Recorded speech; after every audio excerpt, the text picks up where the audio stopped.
Guys, doon na ba? 26 January Lalbagta. Kaya decoration to, kaya yung itong da. Sa iyo ko din ito. Si Corona, handay Corona live na kang ito. Ito daw.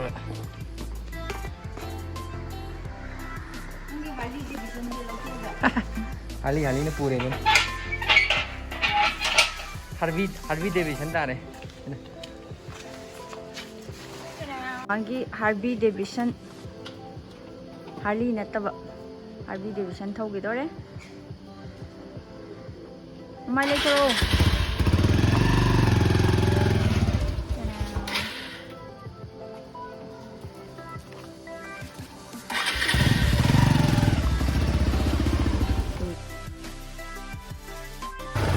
Chikura dagi thonglae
counter store ticket mi ani gina pa kunsa oida mi amagi kunsa gari gi ni kyam singwei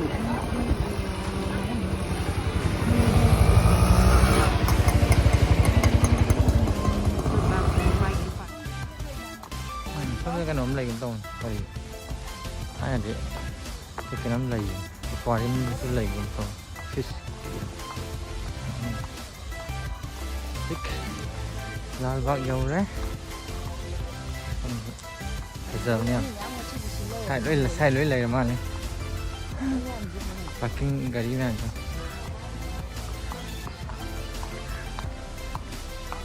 không sai thì là không chẳng ai đi main gate rồi Siapa yang ambil ya? Siapa paling dress ke jual? Peanut. Sorry lah, halak udah like siapa?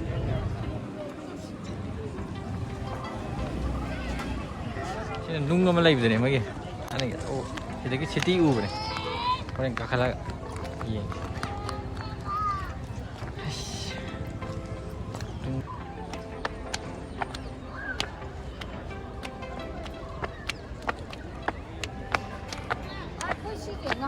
Hai temple am lai temple ama lai cream sa ama ui hai nam cái taski half om dong không lo đây corona đây chứ rồi nè đâu tangan thì di corona ya 26 January decoration tom tanya lah tanya which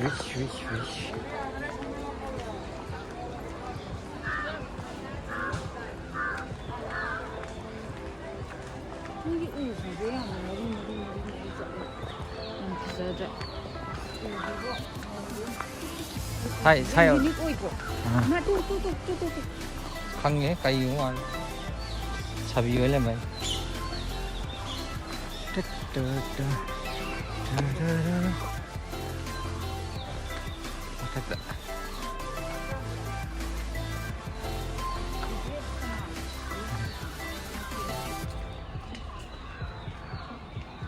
không đem phần dầm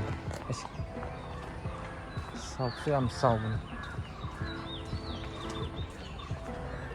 không cha mà lấy đây không cha yuốt cái thùng này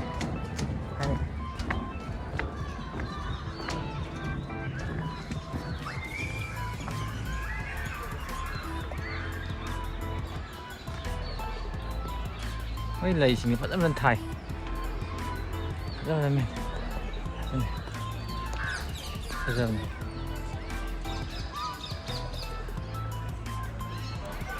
Đấy người làm pha ăn sản phẩm em như này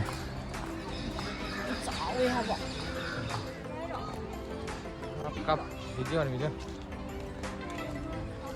à pháp gì làm phải làm ở đây lên này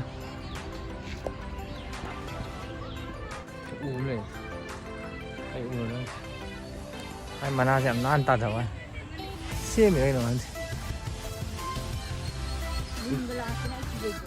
이건 아니죠? 이건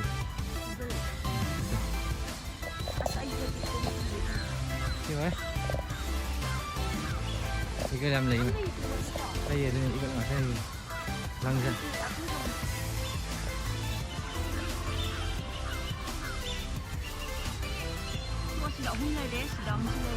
nó nát liếc lên được có nó cần gì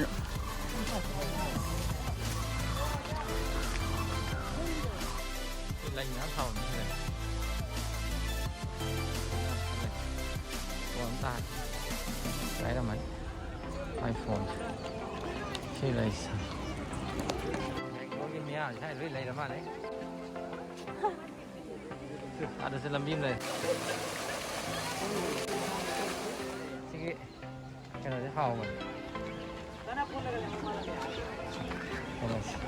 भैया मुझे गरम गरम चाहिए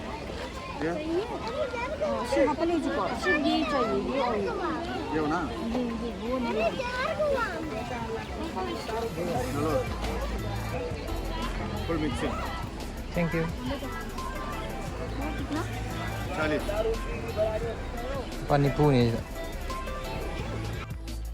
không bông sao rồi 시계 하와이 때문에 이거 하와이 지금 믹서 짜 그냥 하와이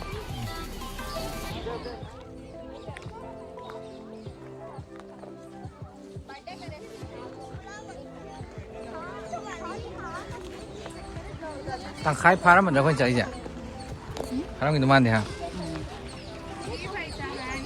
ये cover तो जी का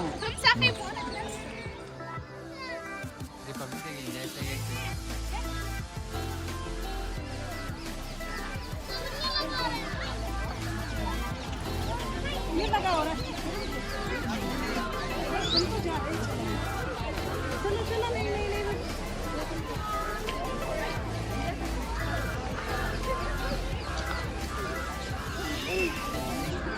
try cái đó nó ngon đi Bakun ni.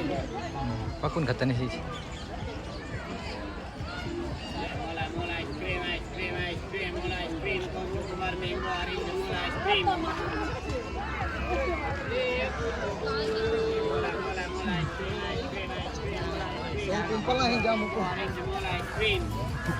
Apa? Moscow. Udah tadi bin. Tuh set. Pasal apa pasal? Apa? Oh. Gimana begini?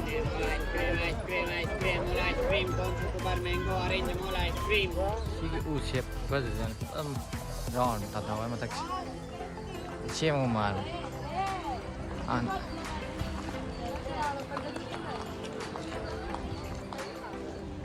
hello cái sao thế ये वाला है चोकोबार है orange mango Dolly Raspberry kulfi है केसर पिस्ता इधर केसर पिस्ता बादामी ड्राई फ्रूट्स ये वाला ड्राई फ्रूट्स वाला है कौन है चॉकलेट बटरस्कॉच वेरी कौन लोग ना थैंक यू कौन चॉकलेट बटरस्कॉच अमूल का ही है ना भैया पूरा सेम चॉकलेट बटरस्कॉच चार दे ला आई रहा आई बटरस्कॉच चार्ज है एक बटरस्कॉच कुल्फी देना भैया कुल्फी केसर पिस्ता बादामी बादशाह केसर वाला केसर बादाम वाला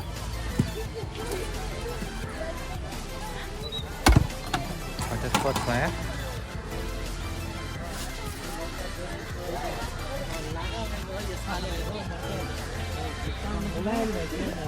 कितना हुआ भैया टोटल नहीं ये वाला कितना एक एक बादाम वाला ये ला ये GP है ना?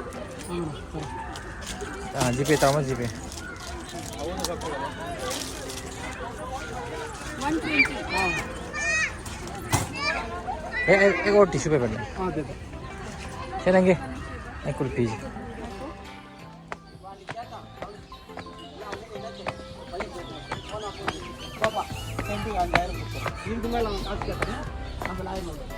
हाँ नेक ले रहे इसका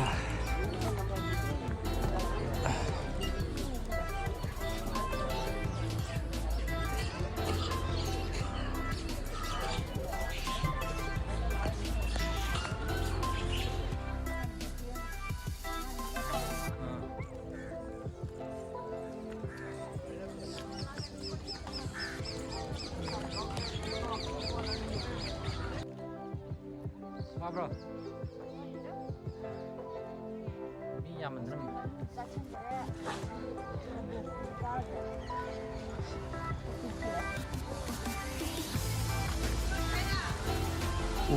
Makan ni macam ni.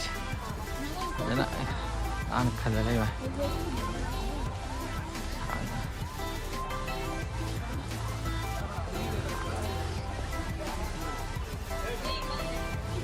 Masak. Siung làm nhá. Cô nó mình gì đó. Cái này mình dùng. Sao rồi?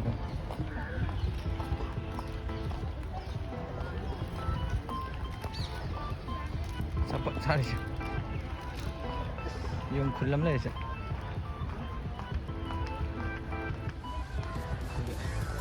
Wow, mà rút ngoài nữa. Tempat ni, jauh. Wah, di nanti mas. Pamaru di nanti. Alajra. Wah, di. Slow ngam rồi đó. Nung mà muốn la lo chân bà đi nó trả. Wah, chồng lagi tau. Chụp phim nhiều chứ bộ.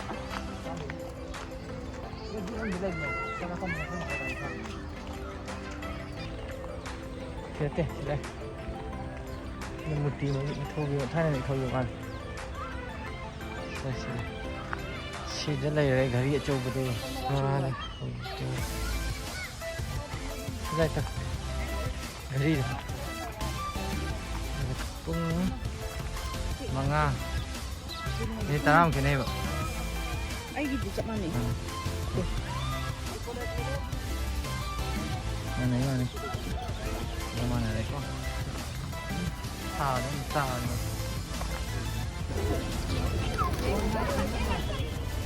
240 acres ni apa pun kacau ni dia. Eh? Oh ni. Nak anak siapa macam ni?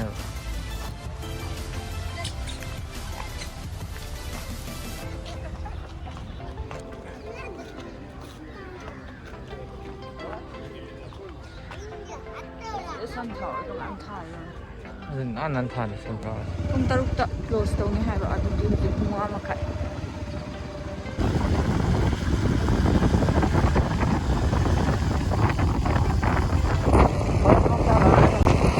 Lagi lap lagi na sila go lagi ni.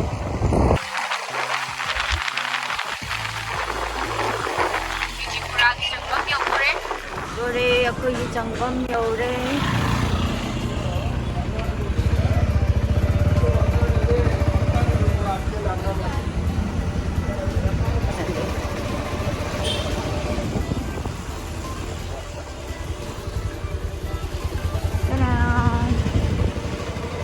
Bảo đấy hujik pung taruk makai am tai. Chalage. Ni mathang amu thengna raji. Bye bye.